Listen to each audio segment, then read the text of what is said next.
Peter Molyneux loved making city builder and business tycoon games, but he always wanted to make them different and to leave his mark on them, which made almost everything he did popular with critics and extremely influential in terminally small circles. People put his entries into common genres, into subgenres of their own. Once he tried to make a tycoon game, but ended up making a combat city building game Dungeon Keeper.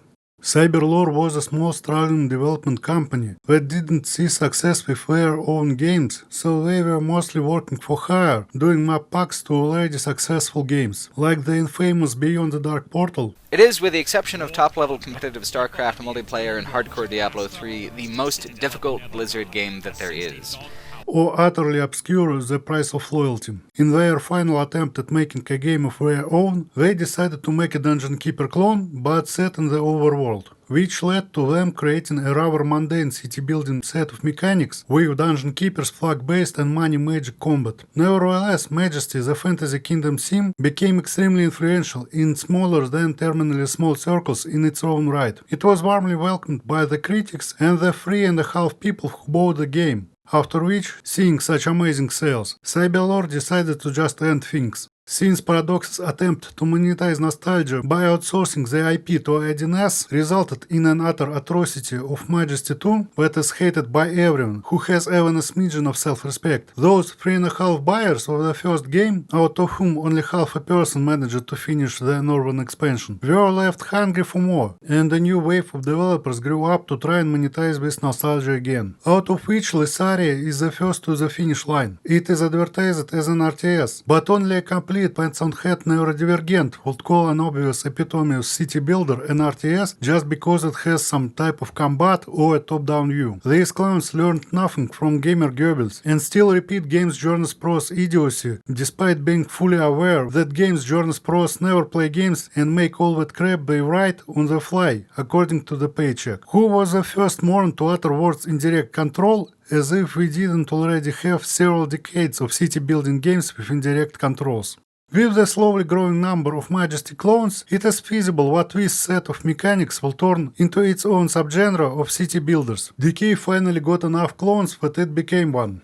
So, as you can see by the name mockbusting Majesty the Fantasy Kingdom sim, Lessaria the Fantasy Kingdom sim is a direct clone of Majesty 2 the Fantasy Kingdom sim. If you tortured yourself by playing the sequel, you already know most of the mechanics and the characters and the items you will see here. It is not a full blatant clone, so there is some new DNA, but the similarity is painfully obvious.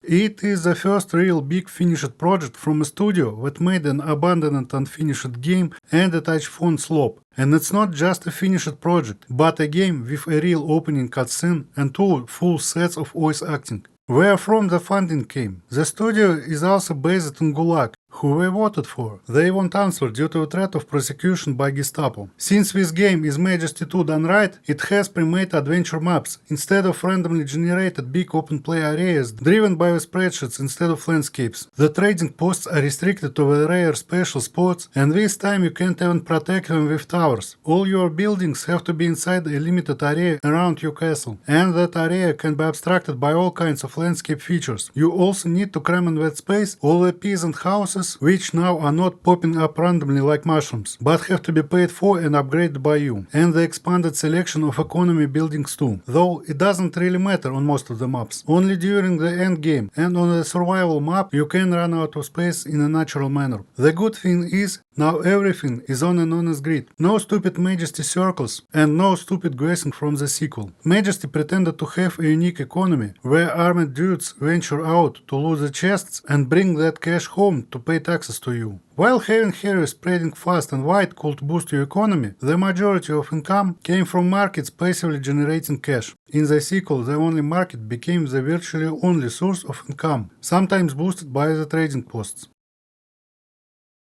Lessaria doesn't even pretend anymore. You have 3 production buildings that convert natural resources into income, and you can even run out of a specific resource, but only if you drag the game for too long. The economic buildings and towers use population slots too, requiring more houses to be built, and with the growing population size, the cash income drops significantly. It looks like a bad system where you are punished for actually using the game's features instead of playing with only a couple of basic starting parties. But actually, the slowest income rate is comparable to the typical one in the genre and in Majesties. And before you reach that population size, the game has very fast economy, speeding up the setup process and removing idling. It's a question of optics. They could have called the yellow mode 120% income and the green mode 130% income. The heroes getting loot from the map mostly influences what we buy and how much of it. Even endgame high-level heroes rarely buy the whole set of items. And then, in this game, they can buy items only up to the 3rd level. Anything better they have to find on the map. The fairground was remade to allow you to manually train each and every guy up to the 10th level. It would have fixed the low-level wizards dying in Majesties. But even without that, the Lessaria wizards are much more cautious and sturdier. The upgraded fairground can host a tournament. It's basically a button for you to give a random hero a random T4 item for 500 gold. If you have only one hero, that hero gets it. There's no cemetery of any kind, so you better to heal and resurrect your units on time. The party system allows you to join together dudes directly from the global roster. No blobbing nonsense from Majesty 2 anymore. The selection of heroes is pretty good. It's closer to the original game than to the sequel with the limited temple spots. The tier 2 guilds are split into 3 factions, 3 buildings each. The good guys, the closer to nature guys, and the bad guys.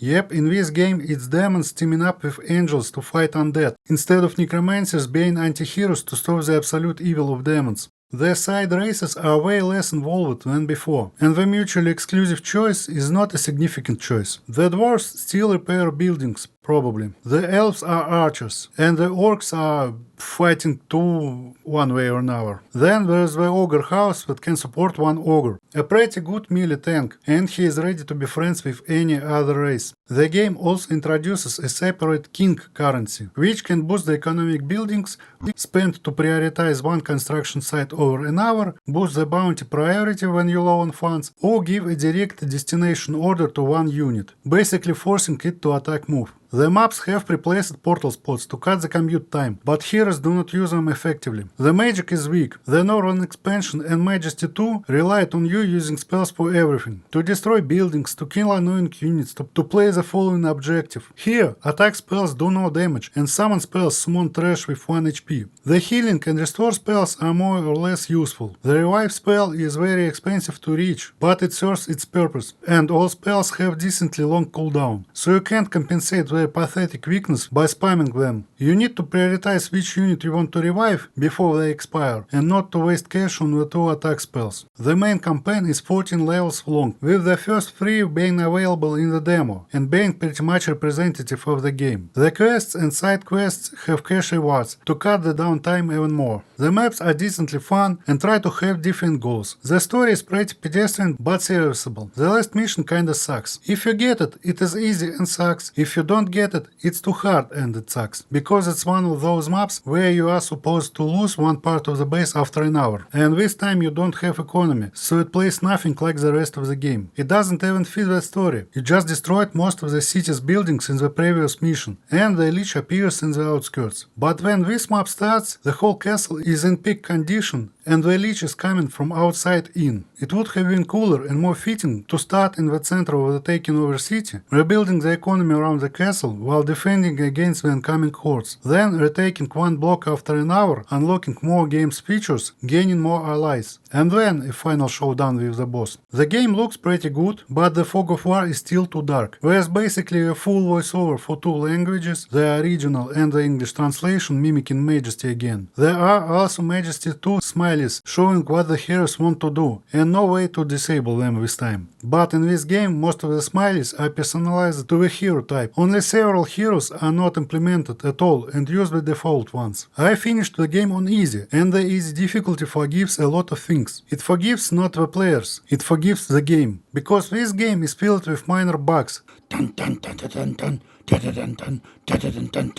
Some of which are major or even game-breaking ones when playing on the harder difficulty. The worst one is pathfinding. Any dude can get stuck anywhere. In buildings, in trees, in open fields. The heroes can get stuck forever and not participate in combat. The taxman can get stuck and your economy stops. Even the workers can get stuck. You can unstuck the heroes by teleporting them for 250 coins. Some taxmen can be freed by using the Thieves Guild active button, but workers get stuck forever. Your army can randomly get overly greedy and not respond to the flags until a restart or a reload. While writing the text, the game had a patch, and it did not fix this issue. While recording the audio, the game had another patch, and I didn't test that yet. This company already has a game, they abandoned it and never finished it, so who knows. Is this the best Majesty? I don't know, it feels like it to me. Majesty is feature complete and doesn't have major bugs, but it is very bare bones and an RNG casino. The Northern expansion sucks. Majesty 2 is a fundamentally broken dog vomit made out of bugs and shit. And they were shot and shit. It's built around playing in 20 FPS, abusing certain spells, and rushing the whole map with your level 35 Dynasty warriors wearing real life cash shop items.